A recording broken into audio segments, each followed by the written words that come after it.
Om Atma Tvang Girijamatihi Sahachara Pranaha Sharirang Grihang Pujate Vishayopabhoga Rachana Nidra Samadhi Sthitihi Sancharaha Padayoho Pradakshina Vidhi Stotrani Sarva Giro Yad Yat Karma Karumi Tat Tat Akhilam Shambho Tava Aradhanam. O Lord, myself thou art. My mind I liken to the Divine Mother, my vital airs to thy followers, and my body to thy temple. My enjoyments I regard as offerings made unto thee. My sleep is a form of absorption in thee. My wanderings are like circumambulations, while my words are prayers offered unto thee. O Lord beneficent, whatsoever I do, may it all be as worship made unto thee.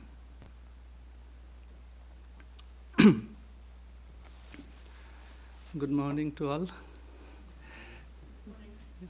Today, the title of our talk is Offering Flowers at the Altar of God. Flowers are a wonderful creation of God, and perhaps most of us agree with that. But with great surprise, one thing we observed, that though we have different conceptions of ultimate truth or absolute knowledge, but when we go to our favorite places of worship, maybe it a temple, a mosque, or a church, all of us, almost all of us, offer flowers to the altar of the Supreme Lord to express our gratitude, our devotion. In that beautiful moment of offering, that flower becomes a bridge of communication between us and our Lord. There is a beautiful Sanskrit word for dwelling in the presence of God. The word is upasana. Upasana. According to this etymology, it says, Upa means samipe, asyate, sthiyate, anena. It means, the word upasana means that action by which the worshipper sits near the deity. Actually, it means to fix the mind of the worshipper on the deity. In our scriptures, VedantaSTL, it says the meaning, it explains the meaning of upasana. Though upasana, it says that it is a kind of mental activities relating to the Saguna Brahman, such as are described in the Shandilya Vidya, or upasanas or devotions. We are not going to describe today that Shandilya Vidya, etc. But one just wanted to mention it is a kind of mental activities that helps us to sit, to dwell in the consciousness of our Lord, the God. And again, in the next verse of the VedantaSTL, it says, Upasananam tu chitte kagram. The upasanas chiefly aim at the concentration of the mind. It helps us to concentrate. A verse of Mundaka Upanishad also beautifully states the importance of upasana. It says, Dhanur grihitto upanishadam mahastram sharang hyapas sharang hi upasa nishitam sandhaita ayamya tadbhavagatena chetasa lakshang tadeva aksharang somya vidhi. Taking hold of the bow, that is the great weapon familiar in the Upanishads, one should fix on it an arrow, sharpened with meditation, drawing the string with a mind absorbed in its thought. Hit, O good-looking one, the target that is immutable. Gritva means taking up. The dhanuhu, the bow, consisting in the Mahastram Upanishadam, the great weapon that occurs, that is well known in the Upanishads. In next verse we find it means that Omkar, the sound Om. It is the bow. On that bow, Sandha Ita, one should fix a sharam. Sharam means a arrow.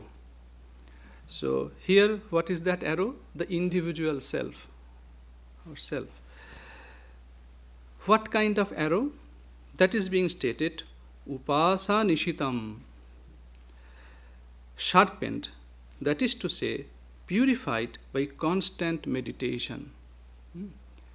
So, upasa, by constant, Shankara writes very nicely, santata avidhyanena, by constant meditation, tanukritam, we have to sharpen that arrow. Constant thinking of on God, on the higher consciousness.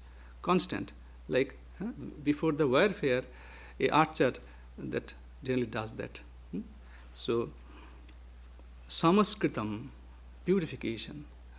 So, by the constant meditation. And after fixing the arrow, ayamya, you have to, having drawn the string, that is to say, having withdrawn from the objects the inner organ together with the senses, that shama and dama, controlling the inner senses as well as the outer senses. Ayamya. And concentrating them on the target alone. Chetasa tad bhava gatena, with the mind absorbed in the bhava or bhavana. Bhava or bhavana means the idea, the lofty ideas, that is thought of that Brahman. What do you think? You have to think on some ideas, to go beyond the ideas. Our aim is to go beyond the ideas. But first we have to take some ideas, the lofty ideas, great ideas. Vidhi, hit, Somya, O good-looking one, tat eva laksham aksharam, that very target, that is the immutable described earlier. Here one thing, that Somya, good-looking one, but here is something different. It is not about the physical beauty. So I remember one incident, Swami Gambhirananda, actually whose translation just we are reading by the Shankara commentary, on Shankara commentary. So his brahmacharya name was Somya Chaitanya. So Mahapurush Maharaj was his guru. So when he was, in some reason, he was about to come inside the room of Mahapurush Maharaj, he welcomed him. Come, Somya. Means, and again, in Gospel we find about that it is not about physical beauty. Somya means it's something different. So that's why. Because if you say everything to translate the commentary, it will be difficult to finish. So I think Gospel, Sri Ramakrishna was talking about, I think maybe Sarada, on Sarada Prasanna, Trigunatitananda. Later he will become known as Trigunatitananda. So he was a young boy. So Sri Ramakrishna was mentioning about Sarada. Nowadays I have seen that one glow of courage you can see in the face of Sarada. It means he is doing good meditation. This Somya. When you have a good meditation, so something, that sense of courage, that nirbhay, yeah, nirbhay, abhay, fearlessness. It's not about that stupid, that courage, a true sense, in true sense courage, because that you get some kind of that fearlessness when you have a good meditation of the Supreme Being, the controller of the world. You are connected with that Supreme Entity. So that gives you a sense of courage, fearlessness. So we are talking about upasana. So upasana, so in upasana what we find? That it withdraws our mind from the objects, from the inner senses and as well as the outer senses. It purifies our mind. So the offering of flower at the altar of God that we have decided to discuss today is a form of this upasana. We are not talking about only that ordinary flowers. So it will give a sense of that higher thoughts, that bhava, the bhavana. Again and you will find that this word bhava. Its aim is to achieve concentration of mind. We will see that it is very easy to do, yet very effective in shaping our spiritual life. We don't have to depend on anything external to do this. If we do not have a temple, or if for some reason we cannot go to the temple, we can continue this mental practice sitting in our home. There's a beautiful story about this mental worship. So it is about Pushala Nayanar. Pushala Nayanar was one of the 63 canonical Shaiva saints of India, mainly southern part of India, the state of Tamil Nadu and that place. He was very poor, but cherished an intense desire to build a huge temple for his beloved Lord Shiva. One day, the Lord asked him in a vision to build the temple in his own soul. The poor man, you cannot build a temple outside. So build my temple in your own soul. So with great care and concentration, he started building the interior temple brick by brick. To him, it was not imagination or fantasy. His great faith and devotion made it real to him. Day after day, he worked hard while sitting in the meditation. Today, I have finished that much. Tomorrow, again, we'll start from that point. Meticulously planning and constructing the Gopura, the outer walls, the main shrine, the Bhimana, the flagstaff, even the tank, even the sacred bull Nandi. If you go to a Shiva temple, you'll find the devotee of Shiva, Nandi, is sitting there. Even one after the other, he was absorbed in the task for several years. At last, the mental temple was complete. It so happened that the king of the country too had started more or less at the same time to build an actual magnificent temple with stone and mortar. After its completion, he fixed a date for its consecration. But Lord Shiva appeared to him in a dream and asked him to postpone the ceremony, as on the very same day he had to attend the consecration, that is Kumbha Abhisheka, of another temple built by his beloved devotee. He had to attend another one. The king at once sent out his men to search for that great devotee. Pushala Nayanar was at last discovered and was persuaded to become the priest in the actual temple built by the king. So, this beautiful story illustrates two important points. One is that the essence of worship is love. As a well-known Sanskrit saying puts it, God accepts only the spirit of worship. Sri Ramakrishna told several times, Bhava Grahi Janardana. Janardana, the great Lord, accepts the love, the idea, which the spirit of the worship, not the external thing. It is not the quantity of flowers and food that is offered to God that matters, but the degree of love and sincerity behind the act. It is this idea that forms the basis of Manasa Puja, that is mental worship. In all forms of Hindu ritualistic worship, known as puja, that is external worship, is invariably preceded by internal worship, in which all the items of external worship are offered to the deity mentally. This is not mere pious imagination, rather, it is an attempt to internalize the aspirant's feelings so that they may be disciplined and integrated into meditation. The idea of upasana. The second point in the story of Pushala Nayanar is the divinity of the human soul. Every man and woman carries in his or her soul the immortal light of the spirit, says Swami Vivekananda also. You may invent an image through which to worship God, but a better image already exists, the living man. You may build a temple in which to worship God, and that may be good, but a better one, a much higher one, already exists, the human body. And one of our Upanishads also supported that view. The body is the temple of Shiva, all human desires are fulfilled there. Dehang Shivalayang Prokta. Alayang means temple, the place of worship. Shivalayam means the temple of Shiva. Dehang Shivalayang Prokta Siddhidang Sarvadehinam.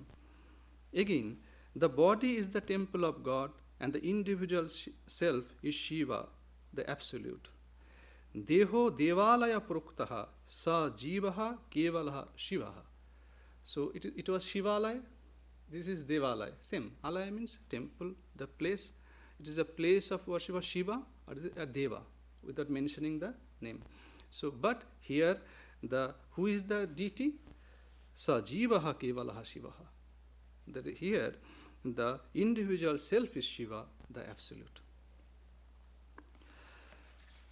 So, great importance in Vedanta, God is regarded as the Paramatman or Purushottama, the Supreme Self who dwells in all souls as the Antaryami, who dwells inside your heart here. Great importance is attached to the knowledge of this eternal spiritual relationship between God and the soul. So we find that it is not what we offer that matters, but how we offer it. I think we have a similar story in Bible also, the widow's mite. So it was like, I think it was like that Jesus once went to a temple in Jerusalem. He watched as people gave money for the church, for the temple. Many rich people gave a lot of money, and a poor widow came and put in 2 small copper coins. And he called his disciples, Jesus, and said to them, truly, I say to you, this poor widow has put in more than all those who are contributing to the offering box. For they all contributed out of their abundance. But she, out of her poverty, has put in everything she had, all she had to live on.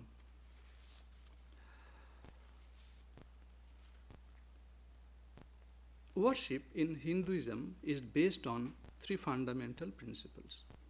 The first principle is the deification of the worshipper. True worship of the Spirit is possible only by the Spirit. True love is possible only between beings of similar nature. Just to say, like an animal's love for a man cannot be equated with a man's love for a man or a woman.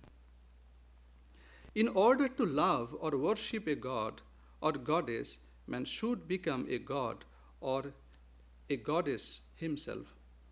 The very word Deva, it literally means the shining one. Being free from ignorance, the light of Atman shines brilliantly in the gods and goddesses. In human being too, by removing ignorance, can manifest this inner light and attain the nature of God. The Brihadaranyaka Upanishad repeats 6 times a statement which has become the bedrock of Hindu worship. It says, Deva Bhutva Devanam Apyeti. Becoming a god, he merges in the gods. And in other place, we get a similar kind of utterance. Deva Bhutva Devam Yajet. First be a god, then worship a god. That is why Sri Ramanuja also holds that in order to qualify for the practice of Bhakti Yoga, one should first gain a vision of one's own true inner self. It says it as Atma Avalokana, as he calls this experience. Know yourself first, then you sit for worship. So, but we are not going to describe the whole process of worship today. Our focus on the flowers. But to start that, actually, whenever I read or uttered that portion of the puja for several years, I always thought we can share that thought so beautifully, and it is very easy to follow. If you cannot go to a temple for certain reason, for your job, maybe for health, and maybe where you are staying the place somewhere in this country, so it is any temple is near, not near. So what you do, you can sit and think about that as if you are offering mentally. So but it is a part of the Manasa Puja. So I want to place that proper place, how a Manasa Puja starts. So you need a preparation of mind. So first, if you go, you start a puja, it's like that. First preparations, what you generally do. From preparation, you just a few days back, we have seen all those things. So the purification of the place, cleaning of the place. Then you sit for the puja, and then the Deva Bhutva, that part, divinization of the worshipper. The worshipper will think on him, and he will follow a few steps that I am that purifying myself. All those, all the things that you use for the puja, you purifying everything. So then invocation in the image, invoke the deity in the image. Then it starts that Manasa Puja. So the eternal, intrinsic and inalienable divinity of all human souls is thus a unique doctrine of Vedanta. The layout, if you go to a temple, you will find it closely resembles the structure of the human personality. The outer wall, the main shrine, and the sanctum of the temple correspond to the body, mind, and the heart, respectively. As the sanctum is the most important part of the temple, so is the heart the most vital part of the human personality. As if sanctum, so you have heart, God is sitting there. So what you do, you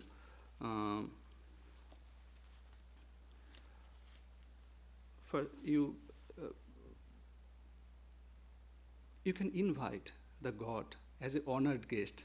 Please sit in my heart. So thus it started. I am reading only the English translation of that part. So, but when I will reach that flower offering part, of course I will read the Sanskrit word also.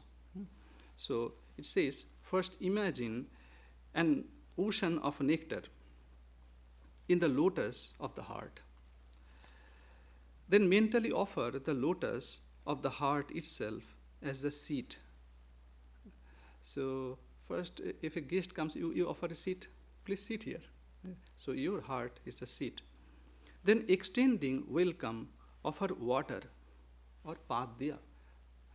Padya means here it is difficult to see, but what in India, if you go, if you have some idea of Indian customs, you will find they first remove their shoe and clean their feet. So you offer little water for the feet, washing your feet. We call padya. Then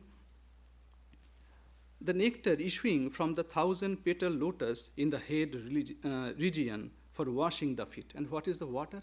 So you are doing internal worship. Where do you get water? So you need little bit of background.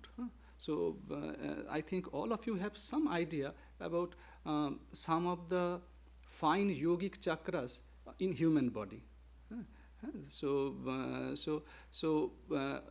heart, it is in the heart portion. We call it hridaya.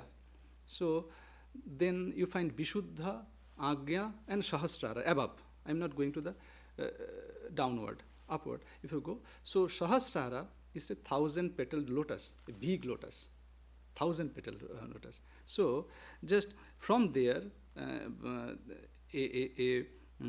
nectar is issuing from the nectar. A detailed thought, but just imagine. So you are using that nectar, what is coming out from the Sahasrara as water. The mind as the argha. Now the third, it is argha. It is a unique way to welcome somebody. If you go to attend some program, nowadays we get a flower bouquet. But in those days, it was done some little different. That Indian type, you need a bilva patra, a bilva leaf, a little sandal paste, then the durba grass, a kind of grass, on the 3 or 5, then you put a little bit of rice, dried rice on that. Now you can put a flower on that. So it is now argha. It is welcoming somebody. So you are offering, what is the argha? Your mind. So you already offered your mind. The aforementioned nectar for achamana. So in some extent, afterwards, you are going to give some kind of food or refreshment. So first rinsing little mouth, because you never know. In the morning, he started that journey. So we call achamana. So, the aforementioned nectar for achamana, rinsing the mouth or sipping, and snanya, bathing.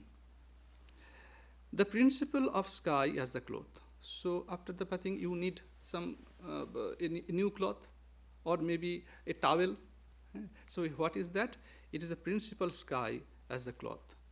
So if in Vedanta, you need little bit of background. Again, I'm saying. So I think all of or many of you heard about that 5 fine elements, Sukshma Mahabhuta. We call Shiti, Up, Tej, Marut, Bom. A fine element of earth, fine element of water, of Teja, fine element of fire, not this gross fire. So fine element of that fire, fine element of air, and the space. So this says, so permutation combination typical process. Now it evolved from that 5 elements, this universe. So you have in subtle from the fine element of akasha, this is space. So you are giving the space as the cloth. The principle of earth as the scent. Chitta, the mind stuff, as the flower. Prana, the vital breath air, as the incense. Principle of fire or tejas as the light. And the ocean of nectar as naivedya or food. That Rit Padma, the heart is that Padma, the lotus of heart, is situated on a ocean of nectar. So you are offering that nectar as the food, naivedya. So if you go inside of this thought, it is a different, it will become a different class. So just let us come to our title today. Oh, it is not finished. So after offering the flower, what we do? That waving the lamps, everything you have seen. Here you do a arati. So you need a bell to ring. What is the sound of the bell? Anahata dhani. That is omkar. Let the principle of unstruck perennial sound be considered as the bell, and that of the wind as chamara. You have seen, all have seen the chamara. Actually, a fan. In those days, we used that chamara, but it is some kind of fan. The 1,000-petal lotus as the umbrella, and the principle of sound be the music. You are offering everything. So you can think, sitting somewhere, you can maybe that Sri Ramakrishna sitting in the Belur Math, in the altar. You can think that singing, that khandana is going on. And sometimes you can remember many stories. You have a background of this Sri Ramakrishna literature, it will help you a lot. Once it happened, it is just a suggestion. You can do it his own way. Sometimes you can think that once Holy Mother went to Belur Math. And so before a day of Kali Puja, and she worshipped Sri Ramakrishna in the old temple. So as mother is doing puja, so all become very happy, all the monks and brahmacharis. They start singing and dancing in the courtyard. Mother was doing puja in the upstairs.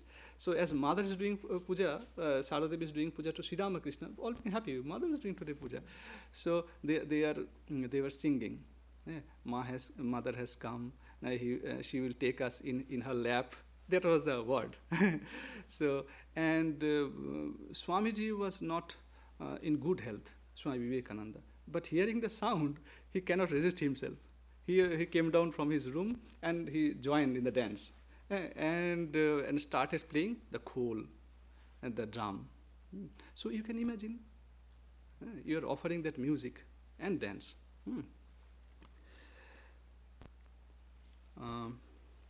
Let the activities of the senses and the vagaries of the mind be offered at dance. But here, what we will offer? My mind is restless. Let us offer that restless mind at the feet of the God. You want to dance? So I offering yourself at the feet of the Lord. And the garland of lotus, now starts the flowers. Now you started offering flowers. The beautiful girdle be offered as the garland of lotuses and also different kinds of flowers. Now it's time you want to finish your puja, offering flowers. Here also we do. So what are the flowers? It is not the ordinary flowers. You are thinking about, you're doing mental worship. So, amayadir bhava pushpair archayed bhava gocharam. Now it starts. So, attained by the practice of virtues like amaya, be worshipped by the flowers of different feelings, like absence of deceit, etc. So you have gathered some, maybe some of volunteers, that offered some of the flowers in the pushapatra we call, in the dish. Now one by one we will give some red flower, some white flower, some yellow flower. So what are the flowers? It starts with amaya. What is amaya? So, maya, in brief, we can say, I am not going to the Vedantic Maya. Simply, we have to finish all those. We have to offer 15 flowers. So we have maybe 15 or 20 minutes. So within 15 and 20 minutes, we have to finish the 15 flowers. So among them, 10 are ordinary flowers, and the 5 are Parama Pushpam, special flowers. So first, we start with Amaya. So what is Amaya? In a sentence we can say, what divides us is Maya. What unites us is Amaya, the opposite of Maya. So please follow the Sanskrit words. Maya amaya. So Maya is some kind of that lower thought. So when we put a, that is non, so it became a lofty idea. So I am offering amaya, not Maya. So when I am offering one by one these flowers at the altar of my chosen deity, as if that I am expecting he will shower that, he will input, he will inject those good qualities in us. So first I offered that idea, the flower of Amaya. About Maya, we can take little help of Sri Ramakrishna. Somewhere I will take help of Sri Ramakrishna, somewhere from Gita or Acharya Shankara.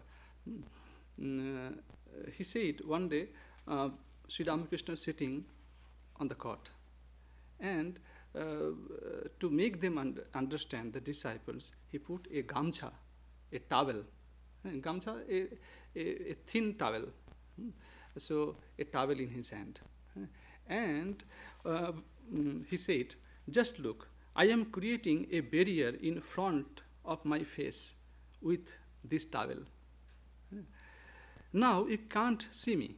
I have put that towel between you and me. So now you can't see me, even though I am so near. Likewise, God is the nearest of all, but we cannot see him on account of this covering of Maya. ढूंढोगे तो अब मिलूंगी पल भर की तलाश में. A bhajan is there, a song is there in gospel. मुँह को कहा ढूंढे बंदे, मैं तो तेरा पास हूँ. तो ओ बंदे, oh my dear, where are you searching? Me. I am sitting in front of you. So within 1 second, 1 moment, you can get me. So why we are not getting him? For the towel only, for the veil of Maya. And again, he gave another illustration. Rama, who is God himself, was only 2.5 cubits ahead of Lakshmana. But Lakshmana could not see him because Sita stood between them. If I think many of you have idea of that exile, when they are staying in the forest. Rama is going first, then Sita, at the last Lakshmana, to protect all of them. So Sri Ramakrishna mentioning that scene. But Lakshmana could not see him, that is Rama, because Sita stood between them. Lakshmana may be compared to the Jiva and Sita to Maya. Man cannot see God on account of the barrier of Maya. So when offering that Amaya flower, we can pray to him, oh God, please remove your Maya. Let me establish in Amaya state. So like it will go now. The next, what is that? Anahankara. So ahankara is the lower ideal. Anahankara is opposite of that. Now I am offering anahankara. So what is ahankara? Sri Ramakrishna said, it is on account of the ego that one is not able to see God. In front of the door of God's mansion lies the stump of ego. One cannot enter the mansion without jumping over the stump. So in our scriptures, we put a lot of importance on this ego matter, because it is with I. When we become conscious of I am here, then that for us all those creations started. In the morning, you can just, in everybody's experience, I think you can that experience that idea. When in the morning, when you first open your eyes, or maybe what you think, I. No, I am here. So then it starts. Oh, it is the morning.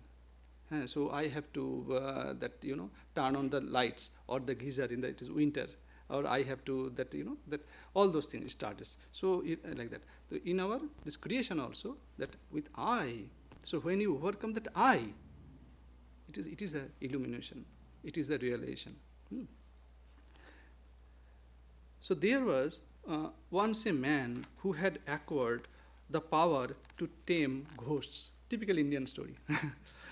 One day, at his summons, a ghost appeared. The ghost said, "Now tell me what you want me to do. The moment you cannot give me any work, I shall break your neck." The man had many things to accomplish, and he had the ghost do them all, one by one. At last, he could find nothing more for the ghost to do. "Now," said the ghost, "I am going to break your neck." "Wait a minute," said the man, "I shall return presently." He ran to his teacher and said, "Revered sir, I am in great danger. This is my trouble." And he told his teacher his trouble and asked, "What shall I do now?" The teacher said, "Do this. Tell the ghost to straighten this kinky hair." The ghost devoted itself day and night to straightening the hair, but how could it make a kinky hair straight? The hair remained kinky. So it is about that ego. So then he gave also a way to overcome that. So he said that we have two kinds of ego. One is paka ami, ekta kacha ami. One is ripen ego and another is unripe ego. So what is unripe ego? When you identify yourself with little things. With little things. When you identify with this body, with your profession, with your skill, it is a lower ego. Again and again, like that, it will become kinky hair. You want to overcome. No, I am not a simple man. So this is ego. And what is that ripe ego? That I am the son of immortal bliss, Amritasya Putra. Yeah? This is called unripe ego. I am a devotee of my God. I am son of the divine mother of the universe. So this is the ripe ego. If you try to practice in every action, so one day you can overcome that ego. So very, very nicely says that ignorance lasts as long as one has ego. There can be no liberation so long as the ego remains. O God, thou art the doer and not I, that is knowledge. By being lowly, one can rise high. The Chataka bird makes its nest on low ground, but it soars very high in the sky. Cultivation is not possible on high land. In low land, water accumulates and makes cultivation possible. Sri Ramakrishna's example. So,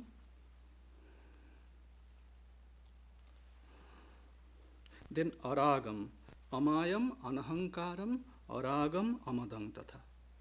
So it comes now araga and amad. So what is raga? It is attachment. It is attachment to sense object. In Viveka Chudamani, we find that sloka, one verse, how this raga binds us.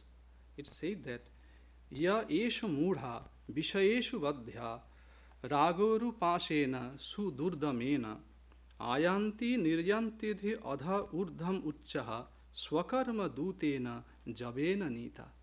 What it says? Those mudha means fool.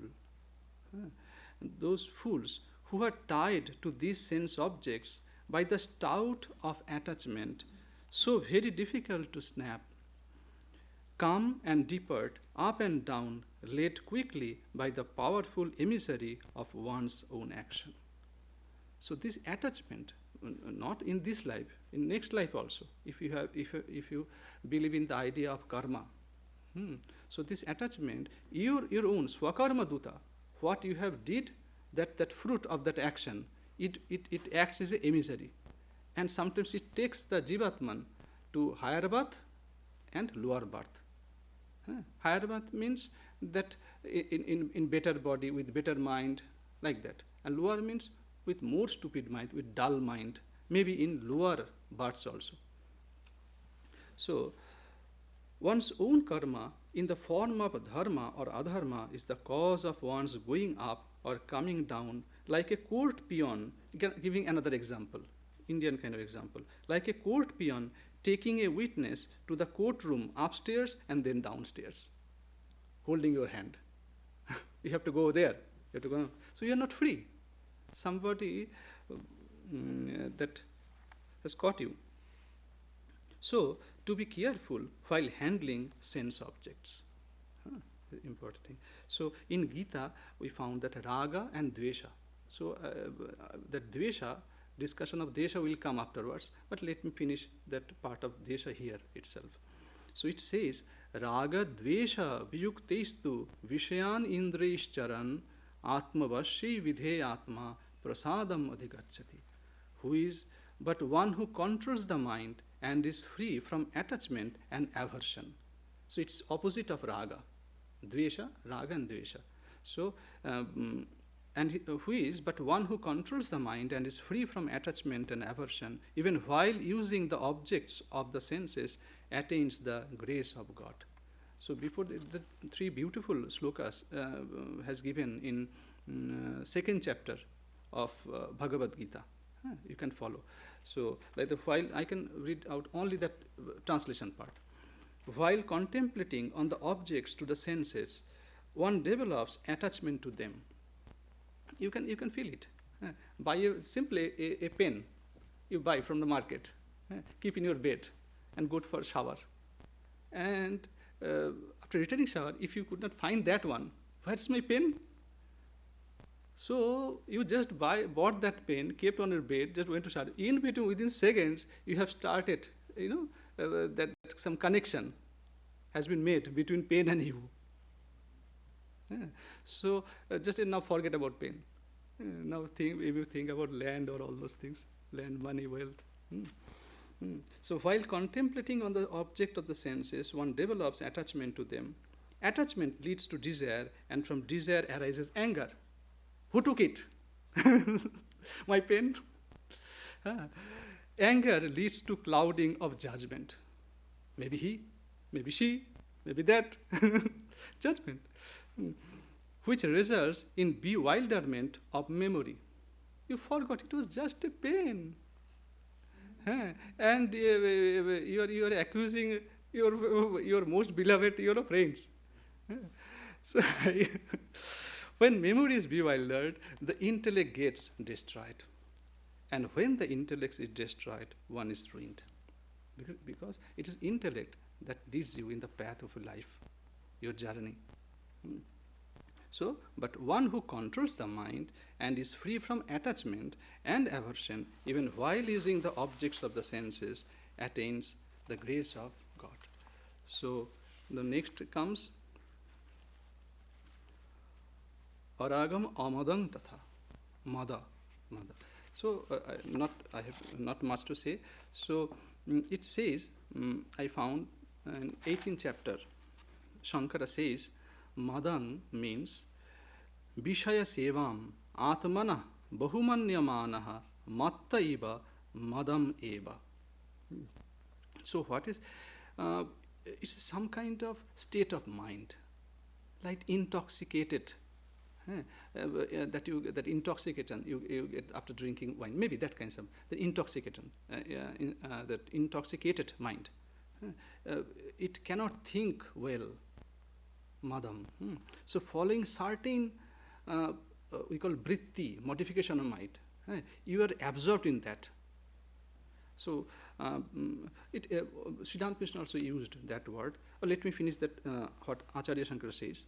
So Madam means enjoyment of objects, mentally holding these as things that must always be resorted to, considering them to be greatly important to himself, like a drunkard thinking of wine. Shankara says. Sri Ramakrishna also showed the application of the mother, of the word mother. So once he went to the house in Bagh Bazar, Nanda Bose, you can find in Gospel. So Nanda Bose and Pashupati Bose, both are brothers. So during that conversation, he is talking to Pashupati, another brother. There are two signs of knowledge. First, absence of pride, and second, a peaceful nature. You have both. Therefore, you must have received the grace of God. Too much wealth makes one forget God. That is the very nature of wealth. Yadu Mallik has become very rich. Nowadays, he does not talk of God. Formerly, he used to enjoy spiritual talk a great deal. Lust and gold is a kind of wine. If a man drinks too much wine, he does not show his father and uncle the respect that is due to them. So actually it was then that Bap Khuror Gyan Thake na. So it was a literal translation, it has become. So anyhow, in next sentence it will be clear. So very often he abuses them. A drunkard cannot distinguish between his superior and his inferior. Oh sir, you! It's office boss. You forgot. Who is he? So it is Madam. Amohakam adambhancha advesh ashkhobako tatha. Now 4. We have finished 4. As if you can think you are decorating the altar of Sri Ramakrishna in temple. Putting 4 flowers this side. That Amaya, Anahankara, Araga and Amada. Now this side you come. And one by one you are putting flowers. What's that? Amohakam, adambhancha, advesh and akshobha. What is that? So, mohakam, about moha, I must be a little bit quick now. So, moha, viveka buddhi. Moha means delusion, inability to judge the real and unreal, according to Acharya Shankara. And again he says, moha evacha avivekaha murhata ityartha. Murhata means stupidity. Aviveka, you cannot judge. When you lose that capacity, you become a stupid. So, murhata ityartha. Tamasi gune vibridhe etani lingani jayante. You have that satya, raja and tamaha. So, this tamasi gune, this tama, that when tamasi increases in you, you get that kind of that mind. Your mind become like that. Moha. And there's a beautiful verse in another sloka. Bhaja Govindam.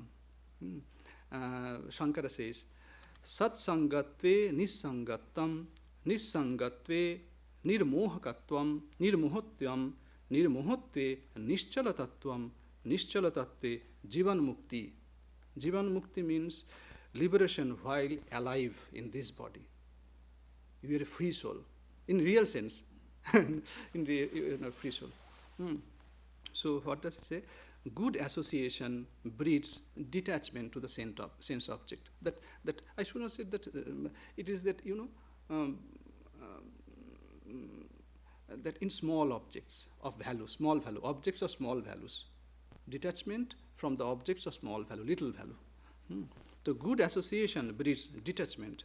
Detachment leads to freedom from delusion. Delusion means that moha. Undeluded, one contacts changeless reality. Contact with reality bestows liberation while alive, jivan mukti. Your mind immediately got fixed when you sit for meditation or something else or prayer, immediately. Then it comes dambha. Dambha. What is dambha? It says it is some kind of deep pretension of piousness. So,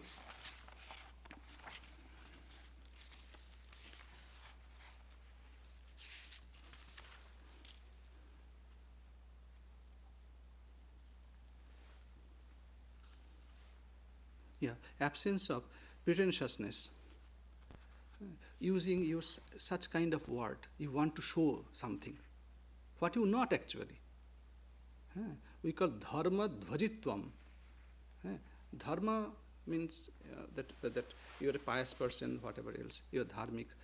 And dhvajitvam, dhvaja means flag. So you are, it is written you are pious people in your flag. Not you really, not you are. I am that. I am a pious man. You wrote in your, maybe nameplate. You are not a pious man. It's called dambha. Dharma, dhvajita, beautiful word. Dhvaja means flag. It is written in the flag. not in your heart. Dambha and advesha akshubhako tatha. Advesha we have discussed, the raga and dvesha, attachment and aversion. Be free from aversion also. Because it shows you are a slave of something. If it creates a presence of something, creates some attachment as well as aversion, so you are a slave of that particular object or idea. Akshobhakau tatha, about the shobha, it reminded me that about the last sloka of second chapter, not last, that on the last. Apuryamanam achala pratishtham samudramapah pravishanti yadvat tadvat kamayang pravishanti sarve sashantim apnoti na kamukami. So be like a ocean, akshobha. That man attains peace, into whom all desires enter in the same way as the waters flow into a sea that remains unchanged, even being filled up from all sides, not so one who is desires of objects. So be like a ocean. Sometimes they say, be like the sky. The sky. A simple explosion can ruin your house, but many explosions is going on. That Big Bang in the universe. But it cannot disturb the sky. That's it. So be like an ocean, be like a sky. So again, with Nachiketa also same story. So then it comes Amatsaryam alobhancha dashapusham vidurbudha, Matsaryam and lobha. Matsarya means absence of jealousy. And alobham, absence of avarice. You have something, but you want more and more and more. You call it alobha. It's called lobha, I want that, alobha. Matsar is the bad thing, but greater thing is amatsarya. Then five flowers. Ahimsa paramam pushpam, pushpam indriya nigraha, daya pushpam, shama pushpam, jnana pushpam cha panchamam. Those are 5 flowers. So ahimsa, non-violence, one of the first among the supreme flowers. Then comes indriya nigraha, control of the senses. Daya pushpam, flower of compassion. Then comes shama pushpam, flower of forgiveness. And 5th one, flower of knowledge. So with this 15 flower, worship the Deva, your supreme. So later afterwards, I think in some other occasion, we can talk about these flowers, ahimsa, indriya nigraha, daya, shama, and jnana. But with the so it is, we have to affirm these good qualities in ourselves. Affirm whatever attunes your mind to an awareness of God. That kind of awareness, elation, longing, yearning, you are in love with God and cannot live without Him. When you cultivate these ideas, when daily if you think on these great ideas, you can say that there should be no enmity. I have no enemy. So that sense, you can, if you, enmity starts because you cannot understand somebody. So affirm, do everything unto the divine self, only when the little I will be crushed and the greater I will come out. The man of self-realization is a master of destiny. He is positive, affirmative. He is in communion with the infinite, rejoicing in the infinite, serving in the infinite.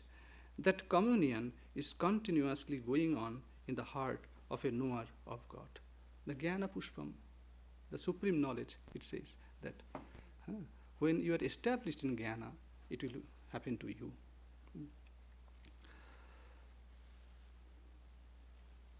Gunatita gunadhara gunavija gunatmakaha Gunisha guninang bija guninang gurave namaha.